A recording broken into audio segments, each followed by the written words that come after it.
Halo semuanya, welcome back to our podcast, Toxic to Me. Aku Ivanna, aku dokter. Dan aku Christiana, aku psikolog klinis. And today we're going to be talking about sexual health. Sex Ed 101. Yay! Apa? Yeah? I said yay. No, say what? Oh, no, Talking say what? No.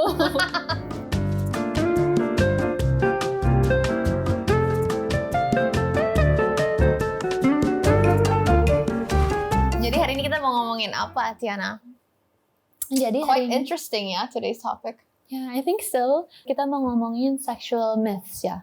Sexual health myths dari sisi psikologi dan kedokteran. Kayaknya untuk ngomongin seks di Indo tuh kayaknya masih sangat Tabu. ya. Not enough people want to talk about it, but we should be talking about it. We should make it normal to talk about these things, right? Yep. Yeah. So let's just get straight into it, kali ya. What do our lovely producers want to ask us today? First one. Men always want sex and women don't. I think there's always ada sebuah mindset. Ya wajar lah cowok kayak gitu. Wajar lah cowok lebih nafsu apa. I think actually sama aja ya. I think both men and women experience sexual tendencies and sexual urges, but I think it's just more taboo for women. Yeah, Because of socially. societal norms and because of ekspektasi dari masyarakat for women to behave a certain way. Yeah, well, I think it's not really psychological per se, It's tapi just a sociology. social belief and a social expectation. I think it stems a lot from like purity culture. So kaya where it's expected that women will be like innocent and like virginal until marriage, etc. Yeah. There have been studies that link higher testosterone levels to higher libido levels. So maybe kepercayaan bahwa cowok lebih pengen atau lebih nafsu apa-apa, it can stem from there. But yeah, generally there have been studies that show higher testosterone levels tuh terkait dengan higher libido. But that doesn't mean that men But want that sex doesn't mean more. that men want sex and women don't. No. Sex is normal. Sex is a part of life. Biological. It's a biological need. And it should not be taboo to have these conversations. Yeah. Because we need to educate more people. Yeah, so Kaya, on the screen, there's going to be Maslow's hierarchy of needs. Have you heard of that? No, I've never heard of that. Yeah, Can you so- explain that to me? It's basically 7 levels until you achieve self-actualization. Jadi kaya it's the primary needs of human beings in their life. And the basis of that's not specific to gender are physiological needs, which include like housing, safety, physical safety, and another one is reproduction. Jadi I think that sex is like a need across genders. It's not confined to one gender or another. Makes sense. Yeah. So that supports the previous point, right? That reproduction is part of life and it's normal and it should be talked about more. Going back to how I talked about libido in men and women, did you know that where a woman is at certain points of her cycle determine her sex drive? Like her menstrual cycle? Yeah. But I didn't know Menstrual that. cycle. Jadi kalau dalam siklus menstruasi ada menstruasi, terus ada follicular phase, luteal phase, ovulation also luteal phase, gitu kan.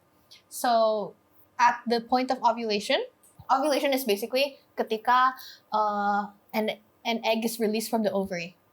So for fertilization, so when it meets with a sperm cell, terjadilah fertilisasi. But basically, what happens pas ovulasi itu estrogen levels in the woman spike. They go up. Jadi kadar estrogennya naik, and that is responsible for causing heightened sex drive. So some women may feel more like hornier, like during ovulation, and that's because of that. Did you know that? I did not know that, actually. Yeah. Check where your partner is during her menstrual cycle if you guys want to Track it. Track it. So there's like menstruation, follicular phase, ovulation, luteal phase, and then balik lagi ke menstruasi. Only men have fetishes. I don't think so. I don't think so. I'm not sure of any psychological theories, tapi I think that that's also across genders. I think it's more individualized rather than confined to a gender. Jadi tergantung orangnya rather than tergantung gendernya. That's Have actually you interesting. ever had patients? Do you handle patients with like? No. Tapi I like watching documentaries kan. Yeah. Gua kan Like sex suka ed. nonton. Wait, that's not a documentary. That's not a documentary. That's a TV show, Sorry. Diana. No, like apa? Yeah, I like watching documentaries, and I think I've seen more than a couple where it's a lady and it's a woman who has odd fetishes. So I don't Yeah. think kayaknya nggak cuman cowok deh yang go have fetishes like that. Yeah. Yeah. Have you guys ever heard of book talk? What is Book book talk? talk? Book talk? Oh my god, is that the erotic novels thing? Yeah. No, so apparently, I thought that book talk was like recommendations gitu buat is. reading. Yeah. book Except talk, right? most of it's like, They're all erotica. I just thought it was like normal like book club but on TikTok, but apparently it's not. Are there any psychological implications for like fetishes? For fetishes, I think depends what the fetish is, right? So I think that if it's like something on the darker side, then maybe not to say that that's like not normal. It's just there are reasons why people like certain things. So trauma can induce sexual fetishes? Can trauma induce? Jadi barusan ditanyakan apakah trauma pada masa kecil akan menimbulkan like sexual fetishes or kayak does childhood trauma cause someone to like be more into a certain kind of fetish or a certain kind of sexual exploration. Jadi ada nih berdasarkan studi oleh Abrams et al. Yang judulnya Childhood Abuse and Sadomasochism. Itu dilakukan melalui survey. So penting correlation is not causation. Bukan semua orang yang mengalami trauma pada masa kecil akan seperti ini. Dan tidak semua orang yang seperti ini telah mengalami trauma pada masa kecil. So berdasarkan hasil riset ini, basically childhood abuse, especially sexual abuse, leads to a higher correlation of people being into more violent or more physically exploitative forms of sexual encounters. So yeah, does trauma increase The more you know. sexual the more fetishes? you know. To some degree, it increases like masochistic or sadistic. Yeah, that's according to this research that I just found. Dark and Yeah. heavy. Like my Apparently. coffee. Okay, moving on. Okay, next one. Is the pulling out method an effective method for contraception? What are your thoughts on that? Tell me. I do have several friends who have experience with that, and the answer is no. I don't think it's always effective. I think that it can be effective, but it's not foolproof. It's like not 100% safe. It's not even close to being safe because a lot of things can influence that. Yes, it's not. It's not a reliable method. Itu At bukan all. metode yang dapat diandalkan. Pulling out or. Do you guys want to know the scientific name for it? Yeah, I want to know the scientific name. Coitus interruptus. What does that mean? Coitus is sex, right? Yeah. Interruptus is Interrupted sex. Oh, no. Pulling out. Yeah. Guys, coitus interruptus is not reliable. Itu bukan metode yang bisa diandalkan. It's not to say that it doesn't work. It does work, but it doesn't work as well as contraception. I think condoms, physical barrier methods kayak kondom, itu up to 99% success rate. Pulling out is only 78%. So, that's quite big. Ada 20%-an tuh. Yeah. Yeah, I wouldn't risk that, right? I would not risk that. I've seen So- too many people go through that. Kenapa Surprisingly. alasannya it's not reliable? It's because during sex, sometimes the guy releases pre-ejaculation, or maybe you'd be more familiar with the word pre-cum. And sometimes pre-cum contains sperm cells. Jadi cairan yang keluar sebelum ejakulasi itu mengandung sperma. And the likelihood is quite low, but there's a chance that the sperm cell itu ya nyampe ke telurnya, and then terjadi fertilisasi, terbentuk bayi. That's so scary.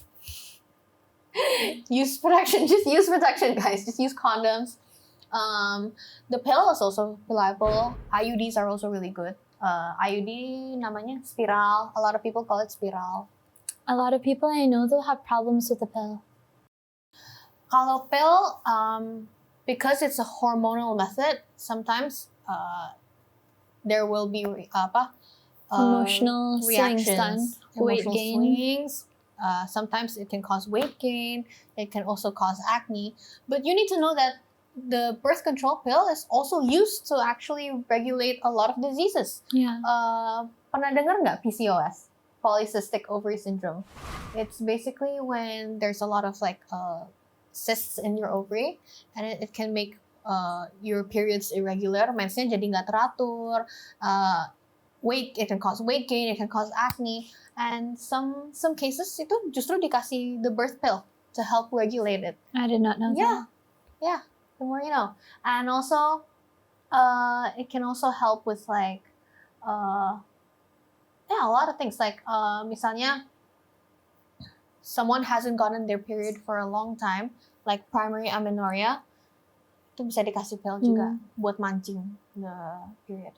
I did not know that. Yes, a lot of, just as there are a lot of cons, maybe there are also a lot of pros. So, talk to your doctors. Cari tahu apa yang terbaik, and listen to your doctors. Can you get pregnant during your period? I heard that that's not true. I heard you can't get pregnant during your period. Is that right? Bisa guys, bisa hamil pas lagi mens. Kenapa alasannya? Because sperm can last up to 5 days inside the vagina, inside the woman. Sperma bisa bertahan 5 hari. Jadi kalau let's say the girl's cycle is not regular. Kan seharusnya ovulasi terjadi misalnya 14 hari setelah mens, hari pertama mens. Tapi let's say this time around, it was faster. Ovulation happened faster. And then the sperm masih bertahan dalam the lady. Jadi deh fertilisasi. Very rare guys, very rare. But it does happen and it can happen.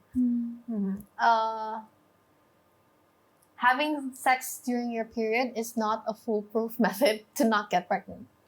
Yeah. Does sex during pregnancy harm the baby? I think there are a lot of opinions that differ on this one. And a lot of doctors will say otherwise juga.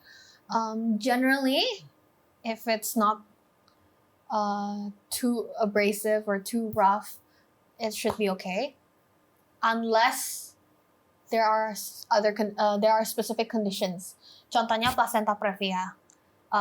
That's where the placenta lies really low to the cervix. Jadi placentanya tuh lies very low to the cervix, and so when penetration happens, ketika penetrasi terjadi during sex, it can trigger bleeding sometimes. Karena kan kena placentanya, terjadi pendarahan apa-apa, it can be dangerous. In an otherwise normal pregnancy, sex is still okay. Generally, biasanya tanya, make sure everything is okay, and if the doctor says it's okay, then it should be okay. Trust your doctors. Talk to your doctors. That's the thing. And trust your doctor. Trust your doctors, but you have to talk to your doctors. Okay, Can't relate. next one. You must breastfeed to be a good mother.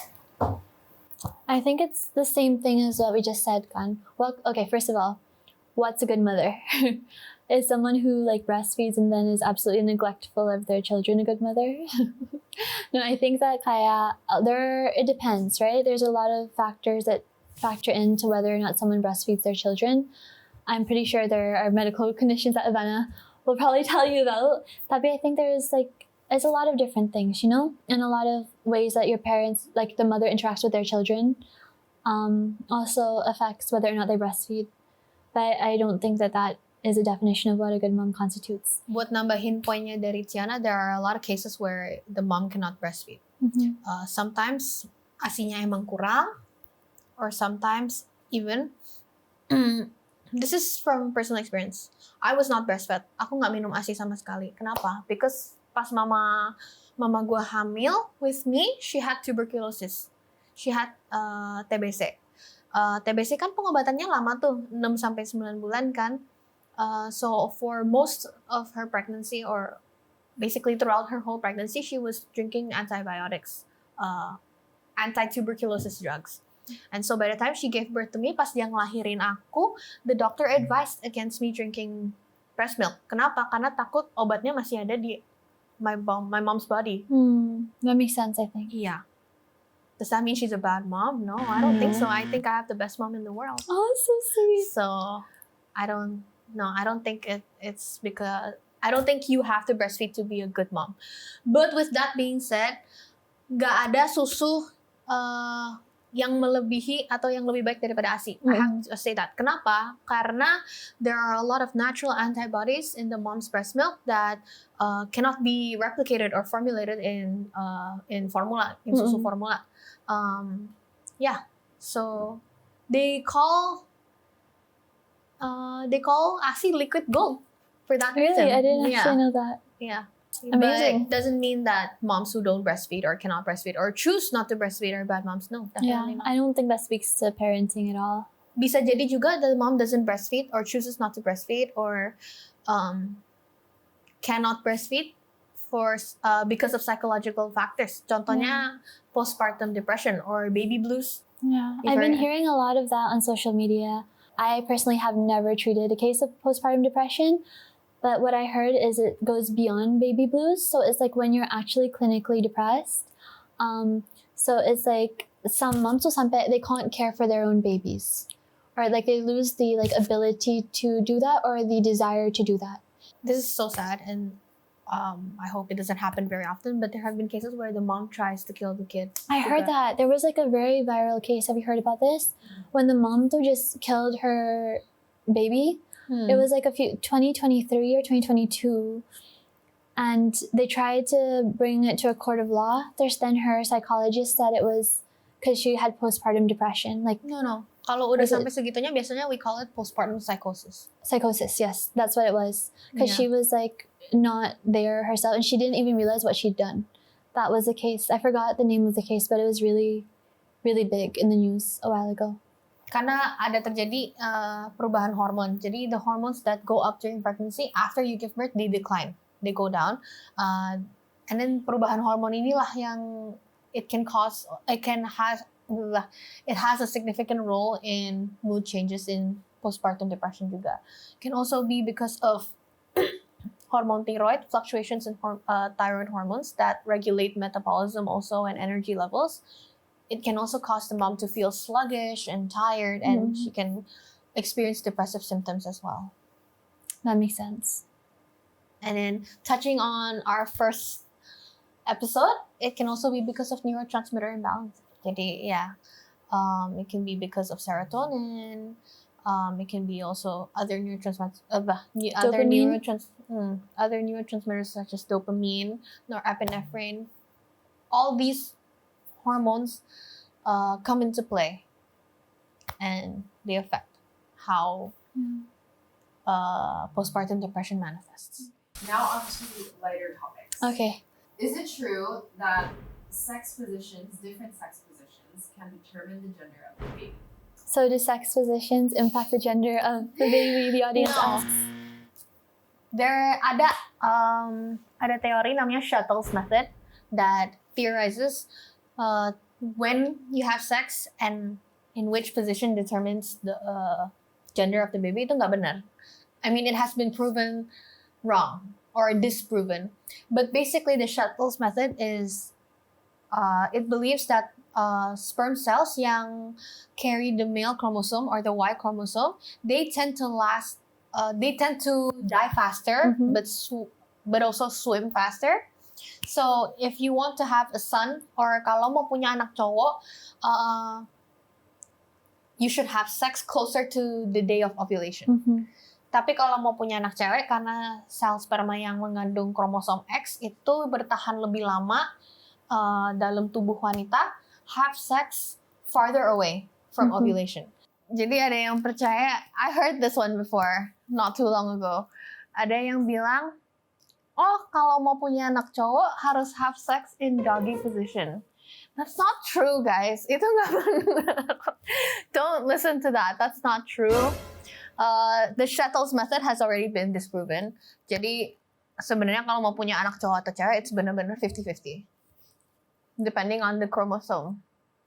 Yeah, on the chromosome, on the sperm that fertilizes the egg. So you asked about porn addiction. What was the question? Are people addicted to porn perverts or predators? And are they more likely to be men? Okay. Well, I'll answer based on what I know, okay? I don't know about the men thing. So are people who like porn perverts or predators? That was the question. I think neither. Not always. Again, correlation, not causation. I think porn addiction happens because of a lot of different reasons. Some people use it to manage stress, and they just become addicted to it. Some people maybe are going through something in their life, and like watching porn and whatever comes with that, they get like they get happy hormones in their brain. So again, with addiction in other terms, juga kan, the more you get a hit of dopamine, the more you get a high, the more you chase that high. So I think amongst people with porn addiction, like very generally speaking, I don't know much about this, tapi it's probably because they're trying to fill something that they feel like they're lacking something, or they're unhappy and they're trying to fill that gap with something else. However, it does have a lot of psychological impacts, right? It impacts your mental health. It actually does the opposite of what you want. You want to be happy, and you don't really know, usually, I think, why you're doing it until it becomes like a full-blown addiction, in which case it's actually very detrimental to you. Maybe, Ivanna, you want to talk a little bit about the biological basis of that? Like, why do people get addicted to porn? And what does it do to your brain? I think why people get addicted to porn, I think you already answered that just now. Tapi there have also been studies that show that I think if I didn't get this wrong, that when you watch a lot of porn or when you're addicted to porn, it releases a lot of delta waves in the brain. And these delta waves can actually impact cognitive function. Jadi fungsi kognitif menjadi menurun. And I think there have also been several studies that show that porn addiction can cause your brain to become smaller, for lack of a better term. Yeah. Intinya adiksi pornografi nggak baik, has a lot of detrimental side effects juga. I don't know too much, and I don't think I studied enough about it to talk about it too much. Yeah. But that's what I do know. But for sure, I know I also don't really feel qualified to speak on it because I've never treated cases of it.